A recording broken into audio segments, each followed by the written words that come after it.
کہ ہر ماہ کے دوسرے اتوار کو فکری موضوعات پر یہاں ہمارے یہاں القرآن کورسز سینٹر میں القرآن کورسز نیٹ ورک پاکستان کے زیر اہتمام خواتین و حضرات کے لیے فکری موضوعات پر درس قرآن کا انعقاد کیا جاتا ہے۔ آج کا درس قرآن بھی اسی سلسلے کی کڑی ہے اور یہ مروجہ سودی نظام اور اس کا متبادل جو اس موضوع پر درس قرآن جو ہے رمضان سے پہلے بھی منعقد ہوا تھا اور آج اس کی دوسری نشست ہے، اور ہماری اس نشست کے مدرس ہمارے نوجوان عالم دین اور دانشور جناب سید عدنان کاغا خیل صاحب ہیں، اور پچھلی نشست میں بہت سارے سوالات آئے تھے اسلامک بینکنگ کے حوالے سے، کئی اشکالات تھے اس میں، اس کے کچھ کے تو جوابات دیے گئے تھے لیکن بہت سارے جوابات دینے باقی تھے، اور اس کے علاوہ موضوع کے حوالے سے بھی کچھ چیزیں رہ گئی تھیں جو آج انشاءاللہ مکمل کی جائیں گی۔ جو پوائنٹس ریز کیے گئے تھے اس میں جو پرومیننٹ فیچرز ہیں اس کو میں پھر ایک مرتبہ پڑھ دیتا ہوں، اور وہ کچھ اس طریقے سے: نمبر 1، اسلام نے سود کو کیوں حرام قرار دیا ہے؟ نمبر 2، مروجہ نظام بینکاری اور انشورنس پر ایک نظر۔ نمبر 3، کیا مروجہ سرمایہ دارانہ نظام کی موجودگی میں اسلامک بینکنگ اپنے اصل ثمرات ظاہر کر سکتی ہے؟ نمبر 4، بعض حضرات کی رائے کہ مروجہ اسلامک بینکنگ سودی نظام بینکاری کی ہی ایک نئی صورت ہے، کہاں تک صحیح ہے؟ نمبر 5، اسلامی معاشی اصطلاحات مشارکہ، مواربہ، مرابحہ اور اجارہ کے معنی و مفہوم کیا ہیں؟ نمبر 6، مروجہ انشورنس اور تکافل میں فرق۔ تو انشاءاللہ تعالی عدنان بھائی جو ہے وہ موضوع کے جتنے بھی پہلو ہیں انشاءاللہ ان پر پوری روشنی ڈالنے کی کوشش کریں گے۔ جو سوالات ابھی تک آ چکے ہیں انشاءاللہ ان کے جوابات بھی دیں گے، اور ہماری انتہائی خوش قسمتی ہے کہ آج کے پروگرام میں اسلامی معیشت کے حوالے سے مایہ ناز عالم دین ڈاکٹر قسیم صاحب بھی شریک ہونے کے لیے تشریف لا رہے ہیں۔ راستے میں انشاءاللہ وہ تشریف لائیں گے اور ان کی علمیت سے بھی ہم بہرور ہو سکیں گے انشاءاللہ یہاں۔ میں جناب سید عدنان کاغا خیل صاحب سے گزارش کروں گا کہ وہ درس قرآن کا آغاز فرمائیں۔ جزاک اللہ۔ الحمد لله نحمده ونستعينه ونستغفره ونؤمن به ونتوكل عليه ونعوذ بالله من شرور أنفسنا ومن سيئات أعمالنا، من يهده الله فلا مضل له ومن يضلله فلا هادي له، ونشهد أن سيدنا وسندنا ومولانا وحبيبنا محمدا عبده ورسوله. أما بعد، فأعوذ بالله من الشيطان الرجيم. بسم الله الرحمن الرحيم. يمحق الله الربا ويربي الصدقات. صدق الله العظيم. میرے محترم بھائیو، دوستو، معزز بزرگوں، تشریف لائی ہوئی مائیں اور بہنیں، ایک قدر طویل وقفے کے بعد اسی موضوع کی دوسری نشست کا آج ہم نے انعقاد کیا ہے۔ گزشتہ نشست میں جس جوش اور جذبے اور اخلاص کے ساتھ آپ حضرات نے شرکت فرمائی، سوالات بھیجے، اس کے بعد بھی رابطے کرتے رہے، ہم اس نتیجے پر پہنچے کہ ہمارے بیشتر شرکاء اور سامعین درس سے زیادہ سوال و جواب کی نشست میں دلچسپی رکھتے، اور ان کی خواہش یہ تھی کہ جو سوالات کیے گئے ہیں، جو لکھ کر بھیجے گئے ہیں، جس کا موقع آج بھی ہے، اور جو سوالات پچھلی نشست میں کیے گئے تھے وہ سارے کے سارے محفوظ ہیں اور رکھے گئے، اور ان کو جتنوں کا جواب پچھلی نشست میں ممکن تھا وہ دیا گیا، اور باقیوں میں سے کوشش کی جائے گی کہ اکثر کا جواب آج دیا جا سکے.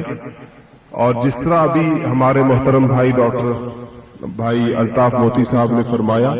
کہ آج کی نشست میں شرکت کرنے کے لیے ہم نے ایک بہت اچھے معروف عالم دین اور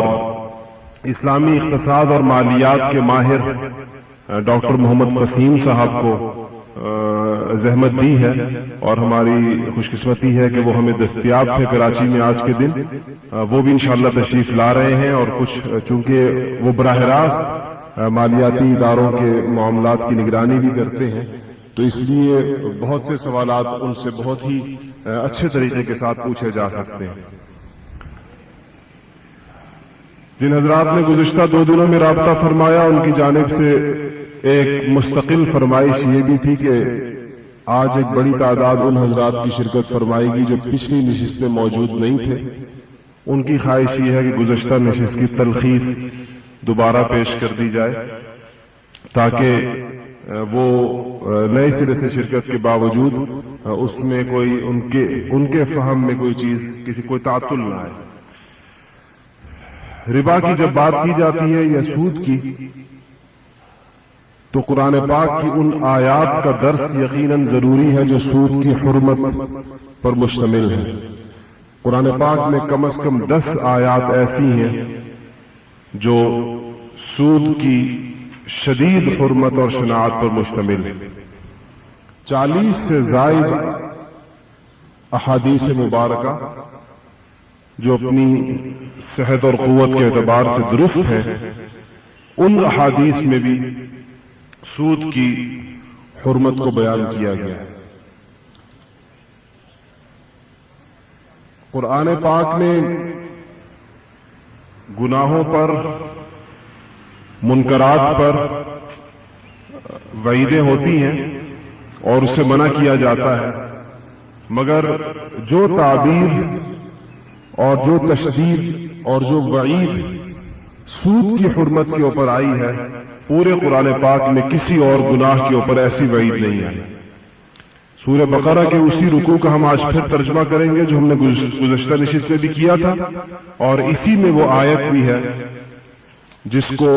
وعید کے اعتبار سے مسلمانوں کے لیے جو وعیدیں آئی ہیں گناہوں کے اوپر، اس میں سخت ترین آیات میں سے ایک کہا جا سکتا ہے. سورہ بقرہ کا رکوع شروع ہوتا ہے اس آیت سے کہ الذین ينفقون اموالهم باللیل والنہار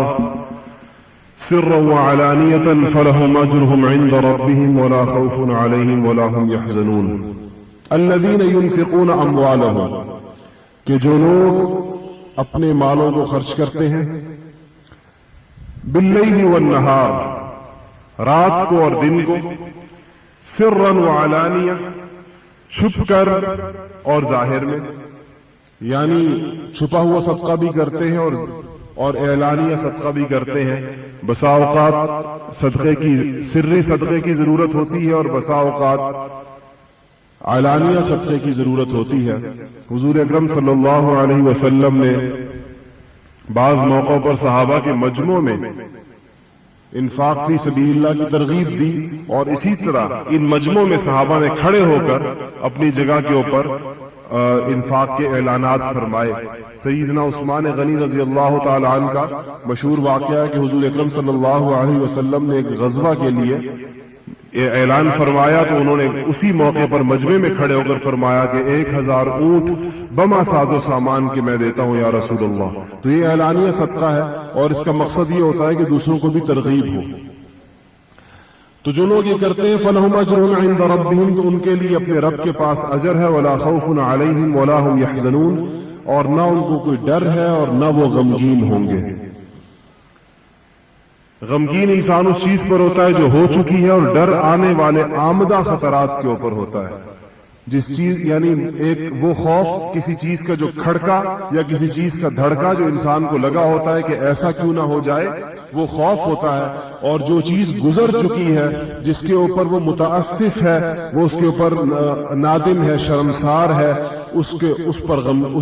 غم ہوتا ہے، تو لا خوف علیہم ولا هم یحزنون، نہ ان کو پچھلے کسی عمل پر اپنے کوئی ایسا غم ہوگا اور اس کا کوئی تاسف اور افسوس ہوگا، اور نہ آنے والے ہولناک چیزوں کا ان کو کوئی ڈر ہوگا۔ الذین یأکلون الربا، جو لوگ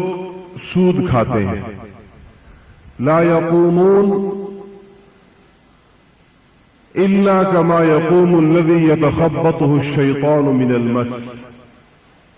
اگر اس کا بامحاورہ ترجمہ کیا جائے تو وہ قیامت میں اس حال میں اٹھائے جائیں گے جیسے ان کو کسی شیطان جن نے لپٹ کر ان کو مخبوط الحواس یا بد حواس بنا دیا، جس انسان کو کچھ سوجھ نہ رہا، جس انسان کو کچھ سمجھ میں نہ آ رہا ہو، جس طرح وہ باولا ہو گیا ہو، اس طریقے سے سود خوروں کو قیامت کے دن اٹھایا جائے گا۔ ذالک بأنہم قالوا انما البیع مثل الربا، یہ اس وجہ سے ان کی یہ حالت ہوگی کہ دنیا میں یہ کہا کرتے تھے کہ بیع اور ربا میں فرق کیا ہے، بیع اور ربا تو ایک جیسی چیز ہے، خرید و فروخت کے اندر بھی منافع ہوتا ہے، سود میں بھی منافع ہوتا ہے، ایک یہ جگ بیچ کر بھی کوئی آدمی منافع کماتا ہے، اور اگر اپنے پیسے دے کر بھی وہ منافع کما رہا ہے، 1,00,000 روپے دے کر اس کے اوپر منافع لے رہا ہے، تو وہ یہ دنیا کے اندر یہ کہا کرتے تھے کہ انما البیع مثل الربا، کہ بیع میں یعنی خرید و فروخت میں، تجارت میں اور ربا میں کوئی فرق نہیں ہے، اس وجہ سے قیامت کے دن ان کو اس حال میں اٹھایا جائے گا۔ قرآن اس کا جواب دے رہا ہے ان کے اس قول کا کہ جہاں انہوں نے کہا ہے کہ بیع اور ربا، یعنی یوں کہہ دیجئے کہ بزنس اور انٹرسٹ یا یوزری یہ بالکل سملر ہے ایک دوسرے سے، قرآن کہہ رہا ہے کہ احل اللہ البیع وحرم الربا، اللہ جل جلالہ نے بیع کو حلال کیا ہے اور ربا کو حرام کیا ہے۔ فمن جاءه موعظة من ربه فانتهى، جس آدمی کے پاس اللہ جل جلالہ کے پاس سے یہ نصیحت آئی، یہ نصیحت اپنے رب کی جانب سے اس کو پہنچی، فانتہا، اور وہ رک گیا، یعنی جو سود کا کاروبار تھا اس کا سود کی لین دین یا لکھت پڑھت یا کسی قسم کی ملازمت سودی ادارے میں اس نوعیت کا کوئی بھی کام اگر اس کا تھا، فانتہا، وہ اس سے رک گیا، فلہ ما سلف، تو جو کچھ وہ کر چکا ہے اس کا معاملہ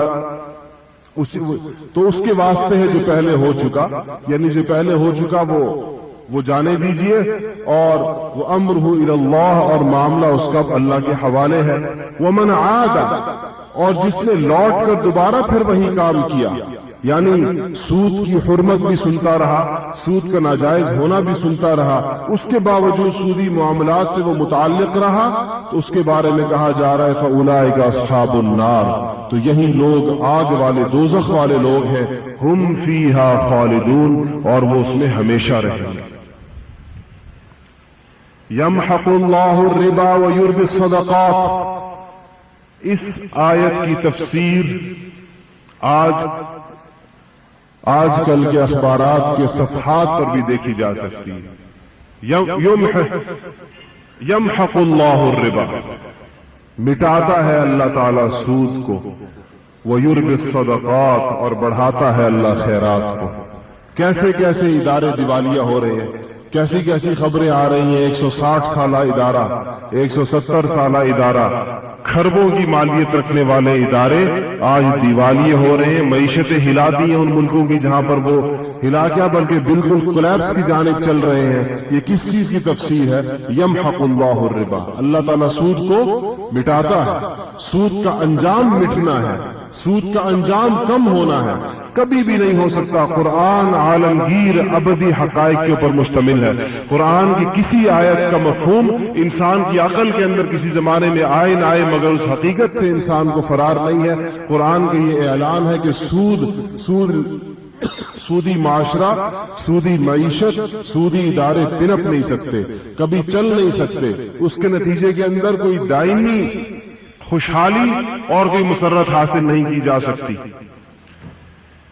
واللہ لا يحب كل کفار اثیم، اور اللہ جل جلالہ کو وہ لوگ پسند نہیں آتے، اور اللہ کو کوئی گناہگار ناشکرہ پسند نہیں آتا۔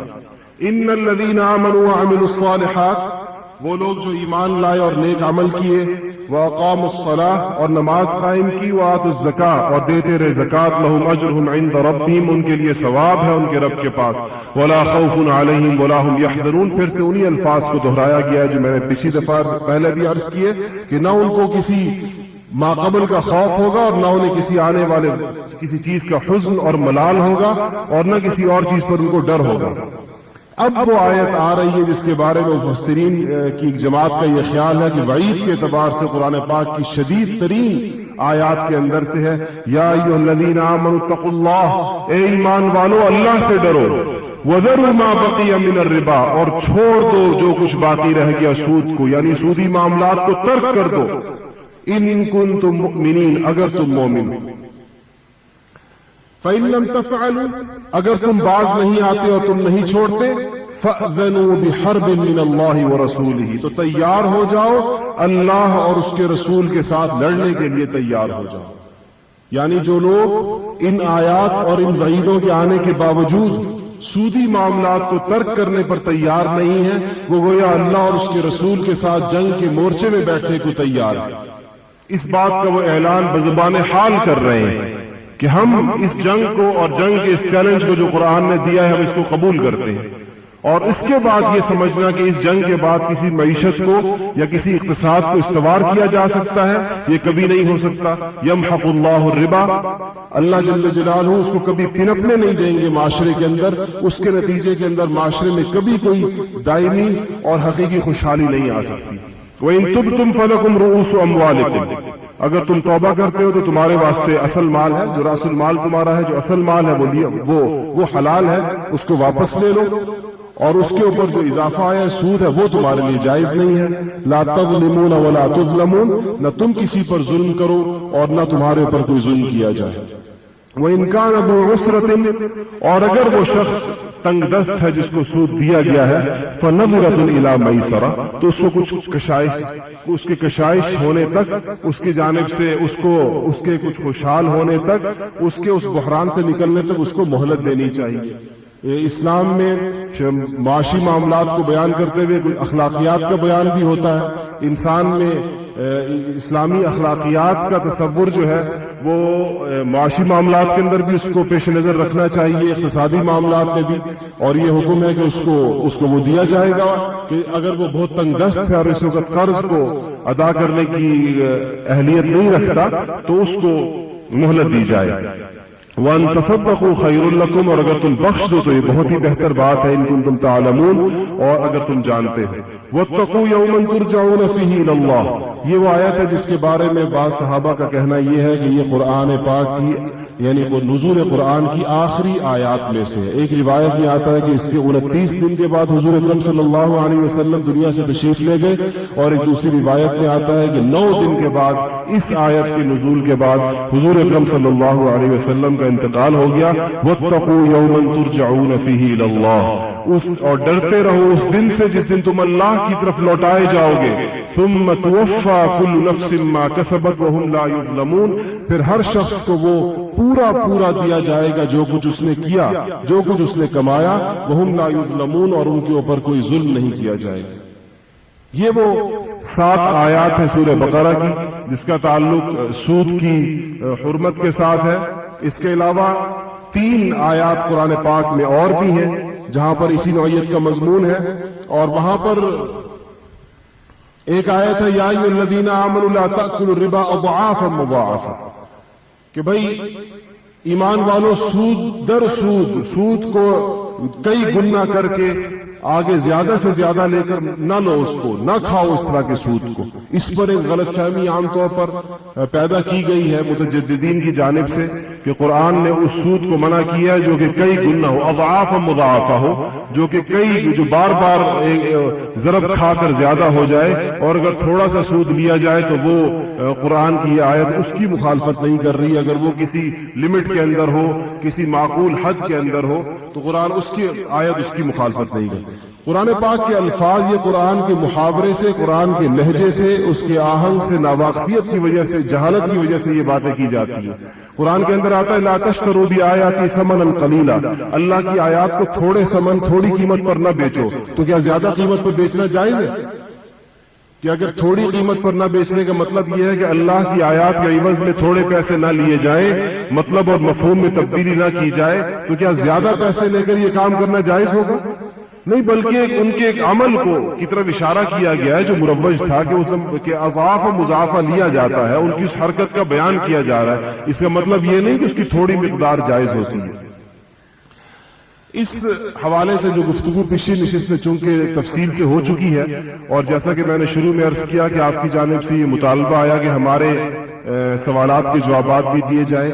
اور جو ذرائع تمویل کے بارے میں نے مختصر سا کچھ عرض کیا تھا، اسلامی مالیاتی اداروں میں جو ذرائع تمویل اس وقت چل رہے ہیں، اور ایک حقیقت ہم نے شروع کے اندر عرض کی تھی کہ موجودہ جو مروجہ سودی بینکاری ہے اور اس میں جو نظام چل رہا ہے جس کے اندر سودی قرضے کا لین دین ہوتا ہے، تقریباً ایک ہی معاملہ اگر اس کو کسی شرعی عقد کے تحت ذکر کیا جائے تو وہاں ہونے والے معاملات سارے کے سارے سودی قرضے ہی کے ہیں، کہ لوگ جو اپنے پیسے جمع کراتے ہیں وہ بھی اس ادارے کو سودی قرضہ دیتے ہیں جس پر ان کو سود دیا جاتا ہے، اور ادارے جو فائنانس کرتے ہیں تو وہ لوگوں کو سودی قرضے دیتے ہیں جس کے اوپر وہ اس پر اضافی رقم لیتے ہیں۔ اس کے عدم جواز میں کسی کو بھی شبہ نہیں ہے۔ یہ سود کی وہ قسم ہے جس میں مجتہدین کا اختلاف بھی نہیں ہے۔ ربا القرآن جو ہے، قرآن میں ربا کی جو قسم بیان کی گئی ہے، اور جب آیات آئیں کہ ربا کے بارے میں تو صحابہ کے معاشرے میں جو ربا سمجھا گیا اس وقت جو شکل مروج تھی وہ یہی ادھار دے کر پیسہ زیادہ لینے کی تھی۔ پھر احادیث کے اندر ربا کی دوسری قسم بھی آئی ہے، اور وہ بیع و شراء کے اندر بعض صورتوں میں ربا ہو جاتا ہے کہ جب وہ ایک ہی جنس اس کی تفصیل ہے اور اس میں مجتہدین کی آراء ہے کہ کہاں پر اور کون کون سی چیزیں اس میں داخل ہیں، کون سی داخل نہیں ہے، مگر جو سود اس وقت سودی اداروں میں عام طور پر لیا جا رہا ہے وہ سود کی وہی قسم ہے جس میں مجتہدین کا اختلاف بھی نہیں ہے، اور یہ بالکل قرآن، سنت اور اجماع علماء کے ذریعے سے یہ حرام ہے۔ اس میں اس کا لین دین کرنا، اس کی لکھت پڑھت کرنا، اس میں کسی درجے کے اندر بھی شمولیت اختیار کرنا جس سے اس نظام کو تقویت ہوتی ہو، یہ جائز نہیں ہوگا۔ اسی نظام کو علماء کے لیے مسائل یہ پیش آئے کہ یہ تو بہت ہی اچھی بات تھی کہ اس نوعیت یا اس اٹھان پر جو بھی ادارے بنائے گئے ہیں ان سے یکسر دستکش رہا جائے اور اس سے بندہ بالکل دور رہے اور اس کے قریب بھی، اس کے سائے سے بھی دور رہے۔ ایک بڑی مثالی بات تھی جو حق یہی تھا، کیونکہ ان اداروں کو جس ذہنیت کے ساتھ بنایا گیا اور جس سوچ کے ساتھ بنایا گیا، جس طرز پر اس کی اٹھان رکھی گئی ہے، وہ اس سے دور رہنا ہی اصل ہے۔ مگر جب یہ ادارے ملکی معیشتوں پر حاوی ہو گئے، پوری دنیا کی معیشت ان کے ہاتھ میں آ گئی، بین الاقوامی تجارتوں میں ان کا دخل پڑ گیا اور امپورٹ ایکسپورٹ کے کاروبار ان کے بغیر، ان کی معاونت یا ان کی جانب سے ضمانتوں کے بغیر ناممکن ہو گئے۔ اب مسائل پیش آئے جس نے علماء کو اس بات پر مجبور کیا کہ اب کوئی ایسی صورت نکالی جائے جو یقیناً بہت مثالی اور آئیڈیل اور کوئی اسلامی معاشی انقلاب تو نہیں ہوگا، مگر جب مسلمانوں کے لیے بین الاقوامی تجارتیں ان کے بغیر ناممکن ہو گئیں اور اپنے معاملات چلانے ان کے استیلاء کی وجہ سے یا ان کے معیشتوں کو اپنے شکنجے میں اور اقتصاد اور مالیت کو اپنے شکنجے میں جکڑ لینے کی وجہ سے وہ ہو گئی، تو ایک صورت تو یہ تھی کہ اب مسلمانوں سے یہ کہا جائے کہ وہ کسی قسم کی بیرونی تجارت نہ کریں، وہ امپورٹ ایکسپورٹ بھی نہ کریں، وہ کسی قسم کی صنعت نہ لگائیں، اور جہاں جہاں ضرورت پڑتی ہے اس سے دور رہیں، اور یدن بیدن جو معاملات ہوتے ہیں فقط وہ کیا کریں، جو چھوٹے پیمانے کاروبار ہیں جس میں کسی درجے میں کسی چیز کی ضرورت پیش نہ آئے، اس کے علاوہ باقی ساری معاشی سرگرمیوں کو ناجائز قرار دے دیا جائے۔ تو یہ تو ممکن نہیں، اور نہ اس کی حوصلہ افزائی کی جا سکتی کہ مسلمان بین الاقوامی معیشت کی چیزوں سے ایسے دور رہیں۔ دنیا کے اندر ملکوں کی قوت کا جو پیمانہ ہے یا ملکوں کے مؤثر ہونے کا، وہ یقیناً اس میں ایک بنیادی عنصر ان کی معیشت ہے۔ جو ممالک معاشی اعتبار سے مضبوط ہوتے ہیں وہ دنیا کے گلوب پر بھی مضبوط سمجھے جاتے ہیں، ان کی بات بھی مضبوط سمجھی جاتی ہے، اور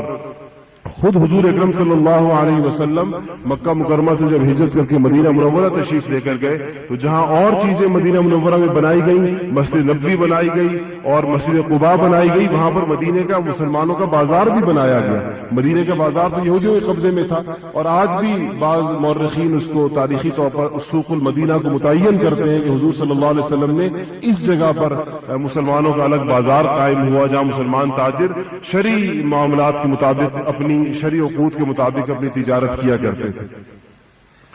تو جس طرح میں نے عرض کیا کہ آج کی نشست میں جو گزشتہ دفعہ جو سوالات رہ گئے تھے وہ اور جو سوالات آپ کی جانب سے آئیں گے، چونکہ آج گزشتہ نشست کے اندر ذرائع تنبیہ پر تفصیل سے بات ہو چکی ہے اور سود کی حرمت کے اوپر بھی ہم نے قرآن و سنت سے جو تفصیل سے بیان ہو چکی تھی، اور ابھی جس طرح میں نے تھوڑی دیر پہلے عرض کیا کہ آج ہماری خوش قسمتی اور سعادت ہے کہ ہمارے درمیان مشہور عالم دین اور جن کا 18 سالہ دینی تعلیم کی تدریس کا تجربہ رہا ہے اور جو اس وقت بہت سے مالیاتی اداروں کے اسلامی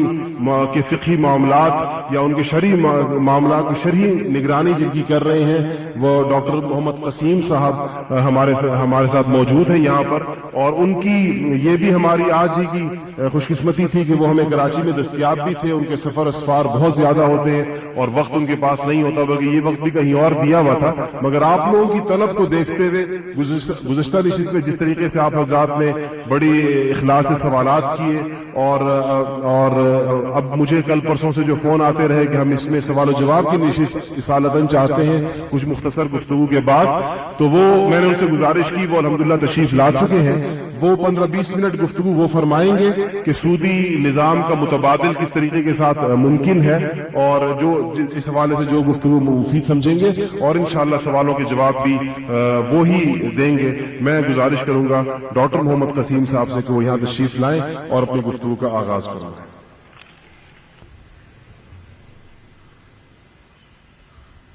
اما بعد، اعوذ باللہ من الشیطان الرجیم، بسم اللہ الرحمن الرحیم، یمحق اللہ الربا ویربی الصدقات واللہ لا يحب كل کفار اثیم۔ بہت خوش قسمتی کی بات ہے کہ آج ماشاءاللہ اتنے سارے ہمارے بھائی یہاں شریک ہیں، اور اس تڑپ کے ساتھ کہ آج مسلمانوں کو، مسلمان قوم کو جو معیشت کے اعتبار سے جو مسائل کا سامنا ہے اس کے بارے میں علماء دین سے رہنمائی حاصل کرے، گفتگو کرے، اپنے مسائل سامنے رکھیں، اور خاص کر ایسے حالات میں کہ اسلامی مالیاتی نظام جو ایک چل پڑا ہے اس کے حوالے سے کچھ گفتگو کی کیفیت بھی ہے، کچھ شبہات بھی ہیں، کچھ لوگوں کے ذہنوں میں کچھ مسائل بھی ہیں، کچھ علماء کرام کی طرف سے بھی کچھ خدشات ہیں۔ یہ خود یہ عمل کہ ہم سوچ رہے ہیں اس بات پہ اور ایک اسلامی متبادل نظام کی تلاش جاری ہے، یہ خود اپنی جگہ خیر اور نیکی کی نشاندہی کرتی کہ ہم نے الحمدللہ ثم الحمدللہ یہ بات آ گئی ہے جو شاید 20-30 سال پہلے لوگ سوچتے بھی نہیں تھے کہ ایک نظام ہے چل رہا ہے، اس سے ہم الگ تھلگ ہیں، اور کوشش بھی کوئی خاص تھی نہیں، البتہ عوامی سطح پہ کی بات کر رہا ہوں کہ اس نظام میں کوئی تبدیلی آ جائے، اور اگر تبدیلی بھی لوگ چاہتے تھے تو کوئی بہت سطحی قسم کی تبدیلی چاہتے تھے۔ لیکن اصل مسئلہ جیسے مولانا نے فرمایا یہ ہے کہ ہم یہ دیکھ لیں کہ ہمارے دشمنوں کی کیا سازش ہے، ان کی کیا چال ہے، وہ کیا چاہتے ہیں، اور کبھی کبھار فتویٰ دیا جاتا ہے کسی خاص موقع اور محل اور کسی خاص کیفیت کی وجہ سے وہ فتویٰ ہمیشہ اس طرح نہیں چل سکتا۔ صرف ایک مثال دوں گا، فرض کریں کسی علاقے میں ڈاکو آ جائے، غنڈے آ جائیں، تو یا کوئی مسئلہ ہو، امن امان کا مسئلہ ہو، تو لوگوں کا آدمی یہ تو کہہ سکتا ہے کہ آپ لوگ گھروں میں بند ہو جائیں، تالے لگا دیں اور باہر نہ نکلیں، خرید و فروخت نہ کریں، اور کبھی یہ بھی ہو سکتا ہے کہ حکومت کی طرف سے کرفیو لگایا جائے، کبھی لوگ خود ہی جو ہے گھروں میں بند ہو جاتے ہیں، لیکن یہ 1 دن 2 دن 3 دن تک تو یہ کام سلسلہ چل سکتا ہے نا۔ لیکن کسی کونے میں کہیں اپنے اوپر تالا لگا کے پوری دنیا سے لا تعلق ہونا 3-4 دنوں سے 1 ہفتے سے زیادہ تو نہیں ہو سکتا۔ تو جب یہاں برصغیر پاک ہند میں دوسرے ملکوں میں بھی جب انگریز آئے تو ان کا طریقہ کار مختلف تھا۔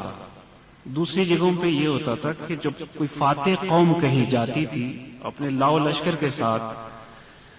تو ان کی کوشش یہ ہوتی تھی کہ وہاں کے مال و دولت کو لوٹا جائے، وہاں پر قبضہ کیا جائے، لیکن لوگوں کے نظام سے کوئی چھیڑ چھاڑ نہیں کرتے تھے۔ اب دیکھیں یہاں برصغیر میں مسلمانوں کی حکومت کوئی 800-900 سال حکومت رہی، تو ہندوؤں کا نظام اپنی جگہ قائم رہا، کسی نے ہندوؤں کے نظام کو ختم نہیں کیا۔ دوسری جگہ بھی جہاں جہاں اسلامی لشکر پہنچے وہاں وہ پورے اس نظام کو جو دین کے مطابق چل رہا ہے اس کو ختم نہ کیا جائے، تو انہوں نے تعلیم پر بھی ہاتھ ڈالا، معیشت پر بھی ہاتھ ڈالا، مالیاتی نظام پر بھی ہاتھ ڈالا، قانون کا جو امن پولیس ہر چیز کو انہوں نے اپنے سانچے میں ڈال دیا۔ اب یہ فتویٰ کہ آپ بینکوں کے ساتھ میں صرف اب پورے جو ہے معاشرتی تبدیلیاں جو ہوئی اس پر گفتگو کرنا تو مشکل ہے یہ 15-20 منٹ میں، لیکن ہم جو ہے ابھی فی الحال صرف مالیاتی نظام کے حوالے سے جو گفتگو کریں گے اس میں یہ کہ جب انہوں نے بینک بنا دیے اور بینک کا ایک قانون بنا دیا اور سودی نظام کو رائج کر دیا، تو یہ فتویٰ کہ جی بینکوں کے ساتھ کوئی تعلق نہ رکھا جائے کہ یہ سودی بینک ہے، یہ اس وقت کے لیے تو ضروری بھی تھا، ظاہر اس وقت کوئی اجازت بھی نہیں تھی کہ غیر سودی کوئی بینک آدمی شروع کر دے اور مسلمانوں کے دین کی حفاظت کے لیے، تو یہ ایک طریقہ تھا۔ لیکن آہستہ آہستہ جب لوگوں میں ضرورت بھی بڑھ گئی بینکوں کے ساتھ لین دین کا اور دین کی طاقت بھی کمزور ہوتی گئی، دین یعنی اندر جو دین کے ساتھ جو جذبہ ہے، جو لگاؤ تھا، جو علماء دین کی فتوے کی وقت اور احترام کی وجہ سے جو لوگ بینکوں سے دور رہتے تھے، بینکوں میں کام نہیں کرتے تھے، وہ چیزیں اس میں تو کوئی شک نہیں ہے کہ دین سے تعلق جو پہلے تھا شاید وہ اس زمانے میں نہیں ہے۔ الحمدللہ ثم الحمدللہ 10-12 سال سے دوبارہ دین کی طرف ایک رجحان ہے الحمدللہ، لیکن بہت سارے لوگوں نے یہ دیکھا کہ نہیں جی ان اداروں کے ساتھ تو ہم نے کام کرنا ہے، ان اداروں کے ساتھ تو لین دین کرنا ہے، ان میں ہم جاب لیں گے، تو اس فتوے کا وہ خیال نہیں رکھا گیا جس طریقے سے اس کا رکھنا چاہیے تھا کہ ایک بالکل لا تعلق رہتے، پورا بائیکاٹ ہوتا تھا اس نظام کا بائیکاٹ۔ دوسرا یہ کہ حکومت نے بھی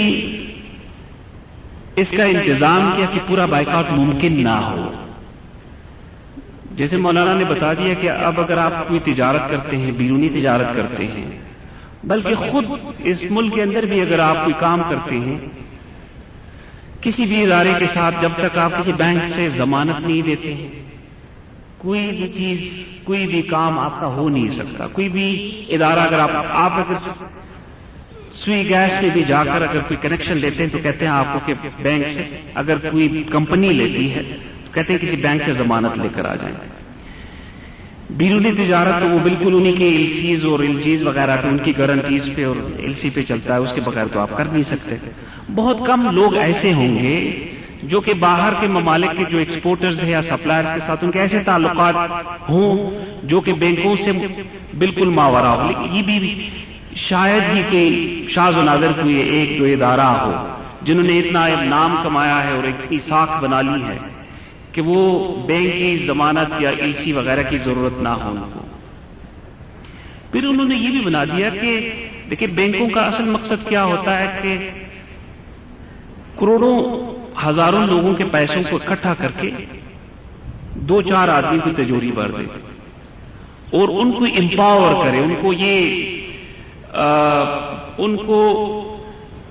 فیکٹریاں دلوا دے، ان کو جو ہے فائنانس کر دے تاکہ وہ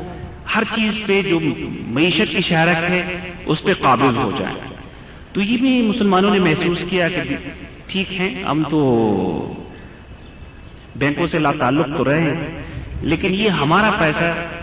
جو ہم مجبوراً ان بینکوں میں رکھتے ہیں اور جو گھروں میں نہیں رکھ سکتے ان بینکوں میں ہوتا ہے، تو اس سے کوئی دوسرے ایسے لوگ فائدہ اٹھاتے ہیں جو کہ نہ تو قوم کا خیال رکھتے نہ دین کا خیال رکھتے ہیں، اور وہی پھر آپ کو پتا ہے کہ پھر وہی لوگ پارلیمنٹ میں بھی پہنچ جاتے ہیں، وہی لوگ قانون بنانے والے بھی ہوتے ہیں، وہی حکمران بھی بن جاتے ہیں. تو اصل پوری شہرت ہے، پوری دنیا کی شہرت ہے یہ ابھی معیشت کے نظام، اور یہ جس کے ہاتھ میں ہو وہی سارا کچھ وہی چلاتا ہے. جب علماء دین نے یہ محسوس کیا اور مسلم جو بھی اسلامی تحریک جہاں جہاں تھی انہوں نے یہ محسوس کیا کہ اس نظام کے بغیر، اس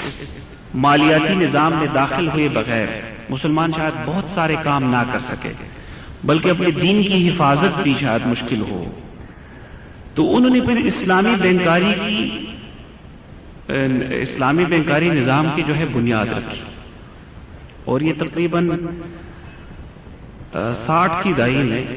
1960s میں سب سے پہلے مصر میں شروع ہوا.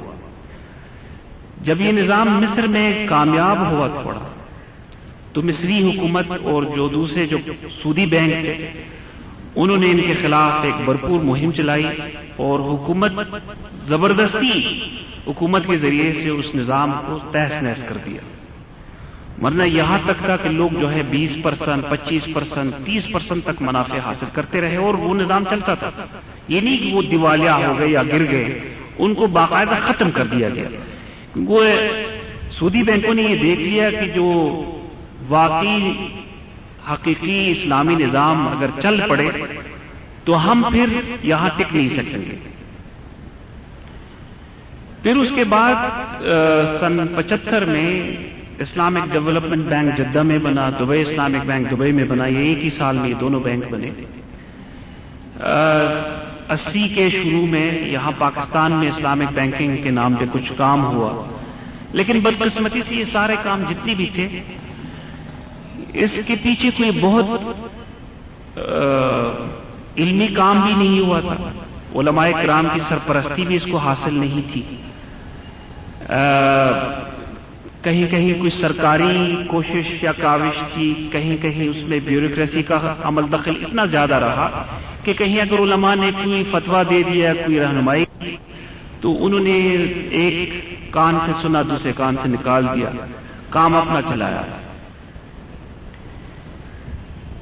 لیکن اس میں جب لوگوں کی دلچسپی بڑھ گئی اسلامی بینکنگ کی طرف، اور اس میں تقریباً 100 سال یا اس سے زیادہ علماء کرام بھی مالیاتی نظام سے بالکل ناواقف ہو گئے تھے، تو بہت مشکل بھی تھا کہ ہمارے پاس کوئی ایسی کھیپ بھی نہیں تھی کہ ان بینکوں کی رہنمائی کر سکے. تو یہ بھی بہت ایک بڑا مسئلہ تھا کہ 1-2 دن بیٹھ کے ایک ہی بات پہ گفتگو ہوتی تھی ایک بینک کے اندر، تو علماء کرام بینکاروں کی بات نہیں سمجھتے تھے اور بینکار علماء کرام کی گفتگو نہیں سمجھتے تھے، اور بیچ میں کوئی ترجمان بھی نہیں ہوتا تھا. گفتگو ہوتی تھی اردو میں یا انگریزی میں، لیکن وہ ایک دوسرے کی زبان نہیں سمجھتے تھے کیونکہ یہ ایک فن تھا، یہ دوسرا فن. لیکن انہی بینکوں کی وجہ سے جو بھی لوڑے لنگڑے جس طریقے سے چل پڑے، ان کی وجہ سے یہ ہوا کہ علماء کرام اس نظام میں گھس گئے، آہستہ آہستہ اس نظام کو سمجھنے لگے اور پھر اس کی سرپرستی کرنے لگے. اور آہستہ آہستہ الحمدللہ بھی خاص کر یہ آخری اشرے میں تقریباً 10 سالوں سے، یوں سمجھ لیں کہ 1995 کے بعد یا زیادہ بہتر طریقے سے سن 2000 کے بعد یہ تو بالکل ایک انقلاب رونما ہو چکا ہے، یہاں تک کہ خود امریکہ اور یورپ میں سینکڑوں کے حساب سے اسلامک مالیاتی ادارے، بینک اور فنڈ قائم ہو چکے ہیں، اور آج جب یہ پورا سرمایہ نظام گر رہا ہے تو جہاں جس حد تک شریعہ کمپلائنس، شریعہ کے مطابق جو فنڈز بنے ہیں ان کی کارکردگی دوسروں کے مقابلے میں بہت بہتر ہے۔ جب سیلاب آتا ہے وہ تو سب کچھ بہا کر لے جاتا ہے، لیکن پھر بھی وہاں جو ہمارے قلعے ہیں، جو ہمارے فنڈز ہیں، جو اسلام کے مطابق جو کچھ چل رہا ہے، اور یہ بھی میں نہیں کہتا کہ جس فنڈ کے ساتھ اسلامی لگا ہوا ہے یا جس مالیاتی ادارے کے ساتھ اسلام کا لفظ لگا ہوا ہے وہ 100% اسلامی ہے، یہ میں نہیں کہتا، لیکن اس نام کی برکت بھی اتنی ہے کہ جہاں یہ نام بھی ہے تھوڑا بہت بھی اسلام کے مطابق کام ہوا ہے تو دوسروں سے درجہ بہتر ہے۔ اور الحمدللہ پاکستان میں تو اب تقریباً 5-6 ایسے بینک ہیں جو کہ بالکل 100% ان کا کام اسلام کے مطابق چل رہا ہے۔ میزان بینک ہے، بینک اسلامی ہے، دبئی اسلامک بینک ہے، ایمریٹس گلوبل اسلامک ہے، داؤد اسلامک بینک ہے، اور یہ ابھی جب اتنے بینک ہیں اور ہر گوشہ و کنار میں بھی تقریباً کوئی 20-25 منٹ پہلے یہاں ایک ہسپتال ہے، انڈس ہسپتال، وہاں اس کو میں دیکھنے گیا تھا تو ایک صاحب سے ملاقات ہوئی راستے میں، تو وہ کہنے لگے کہ الحمدللہ ابھی جہاں بھی ہم جاتے ہیں تو کسی نہ کسی اسلامی بینک کا بورڈ نظر آتا ہے، کہیں نہ کہیں کوئی برانچ ہے۔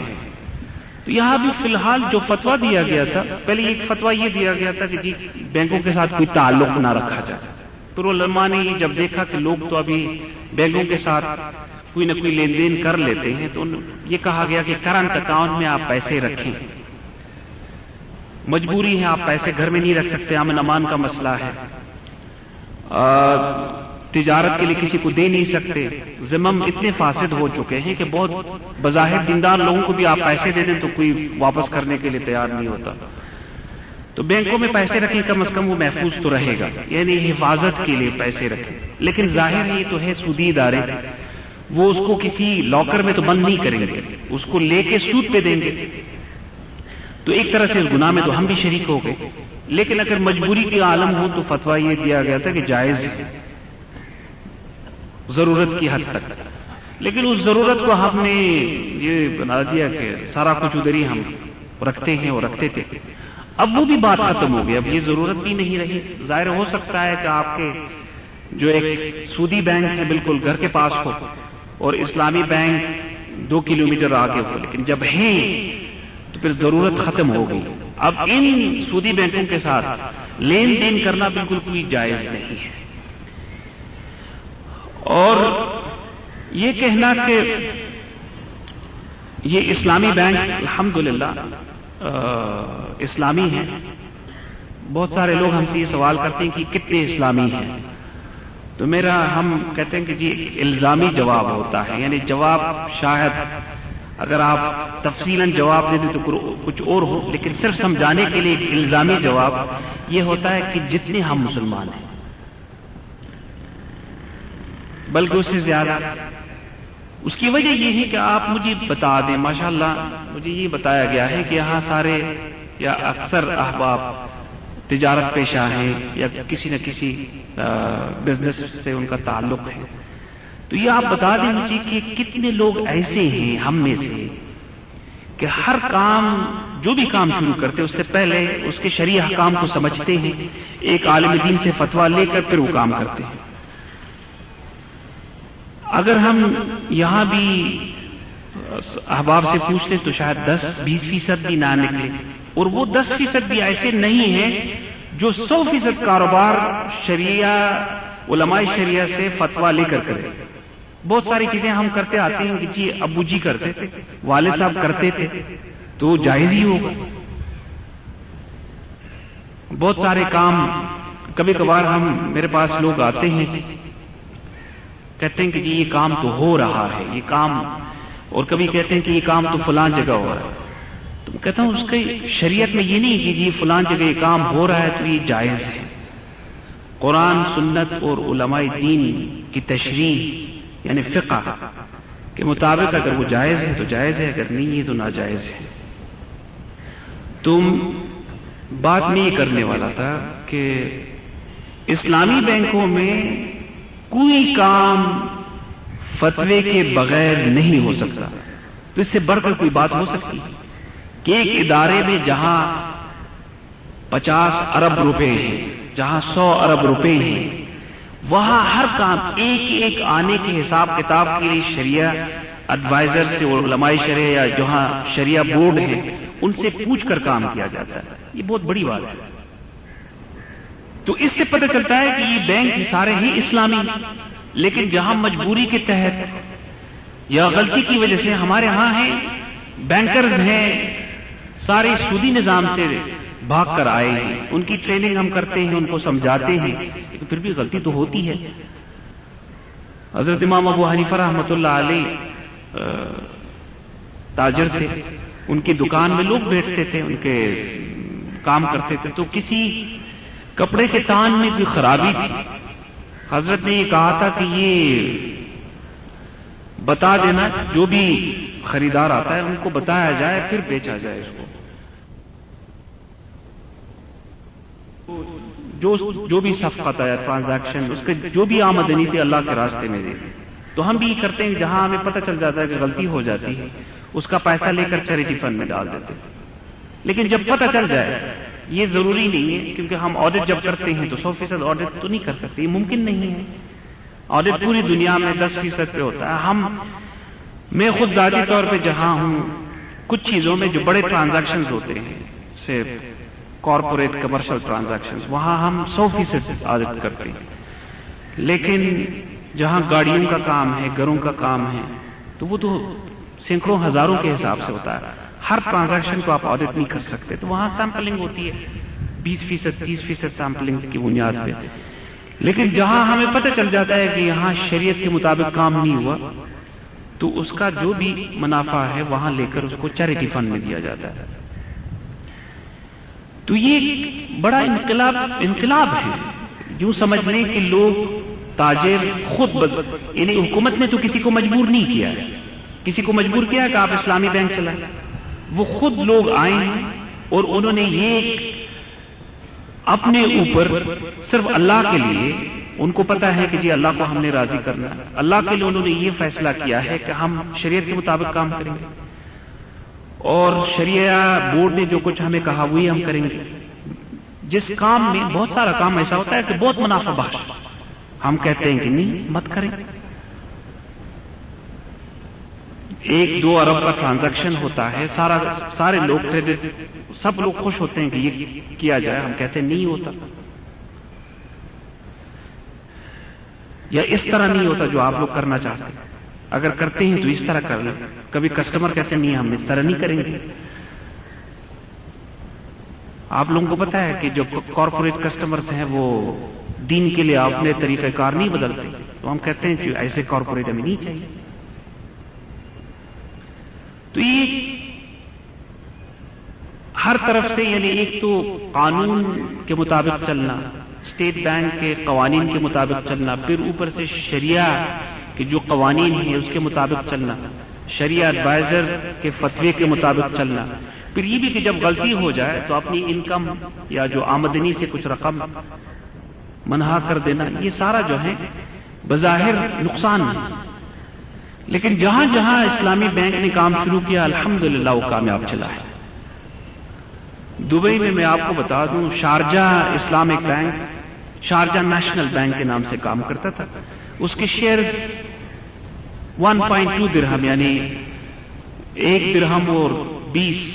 قرش میں بکتا تھا. جس دن اس کو اسلامی بنایا گیا دوسرے دن اس کے شیئر 7 درہم میں بکنے لگے. تو اس میں یہ اس کی بہت بڑی دلیل ہے کہ لوگوں میں تڑپ ہے، اور یہ دین ہے رحمت ہے سب کے لیے. آپ یہ جو اللہ تعالیٰ نے کہا، میں نے جو آیت تلاوت کی کہ یمحق اللہ الربا ویربی الصدقات، یہ انسانی ذہن میں یہ بات نہیں آ سکتی، کیونکہ آپ حساب کتاب لگاتے ہیں کہ جو میرے پاس 1 لاکھ تھا، سود کھا کھا کے وہ 2 لاکھ بن گیا ہے، تو بظاہر تو بڑھ گیا ہے نا۔ اور جب صدقہ آپ دیتے ہیں تو پیسہ تو ڈیڈکٹ ہوتا رہتا ہے، منہا ہوتا جاتا ہے نا، کم ہوتا جاتا ہے، لیکن اللہ نے کہا کہ یمحق اللہ الربا ویربی الصدقات۔ میں نے ایسے حضرات علماء کرام کو دیکھا ہے کہ شاید اسی وجہ سے کہ دیکھیں وہ تو بظاہر تو یہاں گھٹ رہا ہے، آپ کہتے ہیں بڑھ رہا ہے، اور یہاں اللہ تعالیٰ نے کہا کہ یربی الصدقات، وہ گھٹ رہا ہے، اور جو جہاں بڑھ رہا ہے اللہ نے کہا کہ وہ گھٹ رہا ہے، یمحق اللہ الربا، اللہ تعالیٰ اس کی بےخطنی فرما دیتا ہے۔ تو وہ کہتے ہیں کہ یہ آخرت کے لیے ہے، یعنی ثواب کے لحاظ سے، لیکن الفاظ قرآن کے الفاظ بالکل مطلق ہے، واضح ہے۔ اللہ نے کہا کہ یمحق اللہ الربا، یہ نہیں کہا کہ دنیا میں یا آخرت میں، ثواب کا تذکرہ کہیں نہیں ہے۔ تو ہمارا ایمان ہے کہ جو سود کھا رہا ہے وہ پیسہ اگر میتھمیٹیکلی مٹیریلی حساب کتاب کی روح سے اگر بڑھ بھی رہا ہے تو وہ گھٹ رہا ہے۔ یہ تو آپ سمجھتے ہیں کہ پیسے کا اپنا ایک ویلیو بھی ہوتا ہے، یہ ایک تو اس کی جو ہے جو ایک فگر ویلیو ہے، ایک اس کی حقیقی ویلیو ہے۔ ہم کہتے ہیں نا کہ پیسے کی قوت خرید گھٹ گئی ہے۔ ابھی آپ کے پاس اگر 1 لاکھ آج ہے تو پچھلے سال کے 1 لاکھ کے برابر نہیں ہے۔ یہ تو ایک بات ہے۔ دوسری بات جو شریعہ کے لحاظ سے ہے کہ وہ برکت اس میں نہیں رہے۔ کسی کی جیب میں 5000 روپیہ ہے لیکن اس کے سارے جائز خواہشات، ضرورات اور سب چیزوں کے لیے کافی ہے۔ کسی کی جیب میں 5 لاکھ ہے اور وہ کافی نہیں ہے۔ تو یہ وہ چیز ہے جس میں اللہ تعالیٰ نے یہاں یہ جو اشارہ کیا کہ یمحق اللہ الربا ویربی الصدقات، اس پر اگر ہمارا ایمان ہو تو کوئی سود کی طرف جائے گا نہیں۔ اور یہ ان جو تجربے ہیں جو کہ بالکل ہم یہ نہیں کہتے کہ 100% اسلام کی روح کے مطابق اور ہر چیز کے مطابق، ظاہر ہے غیر اسلامی معاشرے میں جو بھی کام آپ کریں گے اس میں کوئی نہ کوئی خامی تو رہے گی۔ پھر قانون کا بھی آپ نے جو ہے لحاظ رکھنا ہے، اسٹیٹ بینک کی ریگولیشنز کا بھی خیال رکھنا ہے، تو خامیاں تو آتی ہیں۔ اس لیے بظاہر ہمارے جو اسلامی بینکاری پہ کچھ اعتراضات ہیں وہ یہ ہے کہ جی سملیرٹیز بہت ہے کنونشنل بینکوں کے ساتھ، سودی بینکوں کے ساتھ مشابہت ہے۔ تو مشابہت ایک تو اس وجہ سے ہے، لیکن حقیقت میں مشابہت نہیں، وہ ایک ظاہری صرف سوری مشابہت ہے۔ دوسری بات یہ ہے کہ جو کسٹمر جو لوگ ہیں وہ بھی بہت سارے ایسے ہیں کہ ان کو وہی چیز چاہیے جو ظاہری شکل صورت اسی طرح ہو۔ اگر آپ زیادہ منافع لے لیں یا کم لے لیں یا کچھ اور کر دیں تو وہ چل نہیں سکتا۔ تو صرف منافع کی حد تک یا پرائسنگ کی حد تک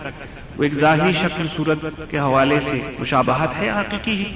اعتبار سے مشابہت نہیں ہے۔ تو میں یہ کہہ رہا تھا کہ اللہ تعالیٰ کا دین معجز ہے، اس میں اعجاز ہے۔ جب آپ بہت مختصر اور کسی بھی چھوٹے پیمانے پر بھی اس کو آپ شروع کر دیتے ہیں تو اللہ تعالیٰ اس میں بہت بڑی کامیابی رکھ دیتا ہے۔ بہت سارے سوال۔ اچھا، میرا خیال گفتگو ختم کر دیتا ہوں۔ صرف اتنا بتا دینا چاہ رہا تھا کہ ابھی جیسے میں نے اشارتاً کہا کہ جو ابھی حالات ہیں پوری دنیا میں، جو مالیاتی نظام، سرمایہ دارانہ نظام کریش کر رہا ہے، اس میں 2-3 چیزیں آپ لوگوں کو میں بتا دیتا ہوں۔ جب روس کا نظام گر رہا تھا تو گورباچوف کا نام تو سنا ہے نا، جو روس کا صدر تھا، اس نے کچھ مسلمان بینکر جس میں ہمارے جو ہے شریعہ بورڈ کے چیئرمین کچھ لوگ تھے، وہ گئے، کوئی 1 مہینے ان کے ساتھ گفتگو ہوئی۔ وہ پہلے سے وہ انٹیسپیٹ کر رہے تھے، سمجھ رہے تھے کہ نظام ہمارا گر رہا ہے، اور انہوں نے یہ کہا، سعودی عرب، مصر کے کچھ علماء جو معاشیات کے علماء اور شریعہ کے علماء، ان کو بلایا گیا کہ جی آپ ہمیں کوئی حل بتا دیں۔ تو بڑی کوشش ہوئی، بہت سارا کچھ لکھا بھی گیا، لیکن اس کے نفاذ کا وقت آیا نہیں، بہت لیٹ تھا، بہت آخری وقت میں، جیسے کوئی آدمی جو ہے بالکل پھیپھڑے بھی کام دینا چھوڑ دے اور گردے بھی فیل ہو جائے اور سارا کچھ فیل ہو جائے، تو بہترین ڈاکٹر بھی اگر آپ لائیں تو کچھ نہیں کر سکتے، آخری وقت وہ گر گیا۔ لیکن گورباچوف کی ایک بات جو ہمارے استاد صاحب ہمیں بتاتے ہیں اور نے خود ان سے سنی، کہتے تھے کہ جی ہم اس لیے آپ لوگوں کا ہم نے بلایا ہے، یہ نہیں کہ جی اسلام سے ہمارا کوئی بہت بڑی دوستی ہے، لیکن ہمیں پتا ہے کہ سرمایدارانہ نظام بھی گر جائے گا، تو ہم یہ نہیں چاہتے کہ اس نظام سے نکل کر کسی ایسے نظام کی پناہ میں جائیں جو وہ بھی گرنے والا ہے۔ ہمارا یہ خیال تھا کہ وہ ہمارے نظام سے کوئی 20 سال پہلے گر جائے گا، لیکن شاید افغانستان اور کچھ اور جگہوں پہ جو کچھ ہم نے کیا اس کی وجہ سے ہم جلدی گر گئے۔ یہ گورباچوف کے الفاظ ہے۔ اور آج آپ یہ دیکھ لیں کہ اگر امریکہ کا نظام گر رہا ہے تو وہ بھی اسی افغانستان اور عراق اور انہی مسلمانوں پر ظلم کرنے کی وجہ سے گر رہا ہے۔ اور اس میں ایک اور بات جی سامنے آ جاتی ہے کہ یہ حقیقی نظام نہیں ہے۔ یہاں اگر آپ کاغذ سے اگر کوئی یا ریت سے گھروندہ سا بنا لیتے ہیں تو وہ ایک ہی ہوا کے جھونکے سے گر جائے گا، لیکن اگر کوئی مضبوط عمارت ہو تو نہیں گرتی، وہ عمارت نہیں گرتی۔ تو یہ جو یہ حالات ہیں اور جس طریقے سے وہ گر رہے ہیں، اس سے بھی پتہ چلتا ہے کہ یہ ایک وہمی دنیا ہے۔ سود کا جو پورا جو نظام ہے، سود کہتے ہیں، اسی لیے اس نظام کو لایا گیا کہ پیسے کی بڑھوتری۔ ایک آدمی کے پاس پیسہ ہے، کتنا پیسہ ہے؟ $50 ارب۔ یہ حقیقت نہیں ہے۔ وہ اگر $1 ارب بھی اپنی کمپنی سے نکال دے تو وہ کمپنی گر جائے گی۔ تو 50 ارب وہ صرف اسٹاک ایکسچینج کی حد تک نام آ جاتا ہے کہ بل گیٹس کے پاس اتنے پیسے ہیں۔ پیسے نہیں ہوتے، پیسہ تو وہی ہوتا ہے نا جو آپ لے کر اسے آپ کہیں لگا سکتے ہیں۔ وہ اگر آپ کہیں ادھر سے نکال دیں تو اس کی قیمت نہیں گرے گی۔ تو یہ پیسہ، یہ ایک وہمی دنیا ہے۔ ہمیں پوری دنیا کو اس فطری نظام کی طرف آنا ہے، اور یہ فطری نظام ہے اللہ کا نظام، اور آ رہے ہیں۔ یہ سال پہلے کی بات ہے کہ ایک بینک ہے اودی بینک کے نام سے، اس کے اونرز ہیں کرسچین، مسیحی ہیں۔ انہوں نے ہم سے کہا کہ ہمارے بینک اسلامی بنا دیں۔ تو ہم نے ان سے پوچھا کہ اسلام سے آپ لوگوں کا کیا تعلق؟ تو جواب ملا کہ بھائی ہم نے دکان نہیں بند کرنی، ہمیں ہمارا یہ خیال ہے کہ یہ دکانیں بند ہو جائیں گی، اور خاص کر اسلامی دنیا میں اللہ تعالیٰ نے کہتے ہیں کہ جی وہ ان کے الفاظ یہ تھے کہ جی ون نائس مارننگ، ایک صبح لوگ اٹھ گئے مسلمان، انہوں نے یہ فیصلہ کیا کہ اللہ اور رسول کے خلاف جو اعلان جنگ انہوں نے کر دیا تھا اس کو انہوں نے واپس لے لیا کہ جی ہم نے آگے جنگ نہیں کرنی۔ تو مسلمان ابھی اس موڈ میں نہیں کہ جنگ کو جاری رکھے، تو سودی نظام کم از کم اسلامی ملکوں میں نہیں چلے گا۔ تو ہم کم از کم اپنے جو بھی کام ہے اسلامی دنیا میں، گلف میں یا دوسری جگہوں پہ، ان کو ہم کہتے ہیں کہ اسلامک ہو جائے۔ اور وہ مثال انہوں نے یہ بھی دی، میرے خیال اس علاقے میں بھی رہے، کہتے ہیں کہ جی کراچی میں اگر آپ نے کوئی ریسٹورنٹ کھولنا ہو تو اس میں مرچیں تو ضرور ہوں، مرچوں کے بغیر آپ کا کھانا بکے گا نہیں۔ تو ہم اسلامی دنیا میں ہم اسلامک نظام چلائیں گے، اور ہم چاہتے ہیں کہ یہ ایک ہمارے پاس ایک پیرلل سسٹم، یعنی ایک متبادل نظام ہمارے ہاں بھی اپنے ملکوں میں بھی ہو۔ ابھی چند دنوں پہلے فرانس نے اس پہ کام شروع کیا، اور یہ خود انہوں نے کہا کہ جی ہم پیچھے ہیں، برطانیہ ہم سے آگے نکل گیا۔ برطانوی ذرا تیز ہوتے ہیں، انہوں نے پہلے سے بام کیا تھا، اور لندن کو انہوں نے سینٹر آف اسلامک بینک کیا، اور وہ قوانین جو ادھر اسلامک بینکنگ کے فروغ کے لیے بنے، پاکستان میں 2 سال کے بعد وہ لاگو ہو گئے، اسلام کے قلعے میں 2 سال کے بعد۔ اور جاپان کے جو انٹرنیشنل بینک ہے وہ ہمارے پاس آئے دبئی میں، کہا کہ ہم اپنی غلطی تسلیم کرتے ہیں کہ ہم اس معاملے میں پیچھے رہیں، لیکن جاپان کا تو اسلامی وہ سمجھ رہے ہیں کہ جی کوئی یہ دشمنی اور دوستی کی بات چھیڑ کے شاید ہم کچھ فائدہ حاصل کر سکے، کہ جاپان کی تو مسلمان عالم اسلام کے ساتھ کوئی دشمنی نہیں ہے، یورپ کی دشمنی بھی ہے آپ لوگوں کے ساتھ، ان کی مدد آپ کر رہے ہیں، وہاں اسلامک بینک بنا رہے ہیں، ہمارے لیے نہیں بنا رہے، آپ ہمارے لیے بنا رہے ہیں۔ تو اب سب لوگ جو ہے اسلامی بینکوں اور اسلامی مالیاتی نظام کی طرف آ رہے ہیں، اور ہمیں میرے خیال یہ ایک بہت مناسب وقت ہوگا جو ہم بحیثیت قوم صرف یہ نہیں کہ یہ بینک اور پھر اسٹیٹ بینک اور حکومت کے قوانین، خود ہم اگر لوگوں کو مجبور کریں، اسلامی بینکوں کو مجبور کریں، دوسرے بینکوں کو مجبور کریں، تو ایک تو یہ بینکوں کا جال بک جائے گا، دوسرا ان کو واقعی حقیقی معنوں میں اسلام کی روح کے مطابق ہم اسلامی بنا سکیں گے۔ جب اگر آپ ان کے ساتھ اس طریقے سے تعلق یا لین دین کرنا نہ چاہیں جو سودی بینکوں میں ہوتا ہے، تو ظاہر ہے پھر یہ سلسلہ جو ایک ظاہری مشابہت ہے یہ بھی ختم ہو جائے گی، اور بالکل 100% حقیقی اسلام کی روح کے مطابق ایک نظام قائم ہو جائے گا۔ یہ میرے اور